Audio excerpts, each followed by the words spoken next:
If I said I was on Welcome Skafgara, that name would probably mean nothing to you. But if I said I was on Back Street, you would know exactly where I'm at. Now, it's easy to understand where the name Back Street came from. It's the street to the back of Main Street. But what about this street over here? It's called Commandant's-Gade Overwandert, or as we call it, Garden Street. Now, I've searched high and low to figure out why this street was called Garden Street, and here's what I found from an online source. A tailor who lived in the neighborhood at the time of its purity loved the beauty and the serenity of the neighborhood, so he named it after his last name, which was Garden. I don't know about you, but this just doesn't sound right to me, so I knew I had to rely on Virgin Islands oral traditions and consult some of our elders. Former Senator Myron Jackson relied on his oral tradition and said it came from the flower gardens exhibited by households in the neighborhood, or from the local dentist Dr. Gordon's name, which over time with VI dialect became Dr. Garden.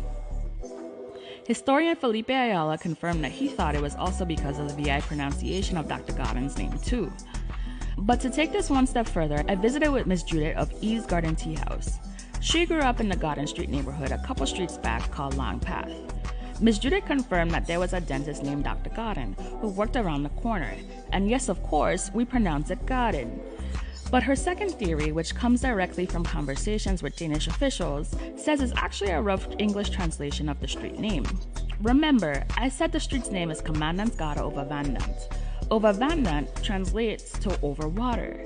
There was a huge gut down the street and still is, but to get from one side of the street to the next, you walked over a bridge. Over the water.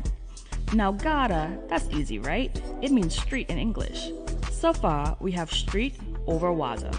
But commandants were high officials. High officials stayed on Government Hill, and at the bottom of that hill on Commandant's-Gade, there was a guardhouse with guards that guarded these high officials. So the word guard could have easily become garden. Put it all together, Garden Street over water, or simply Garden Street. I took you through that whole trilele to highlight the importance of our oral traditions and to document them for you. Now you have the information to continue this oral tradition and share them with others.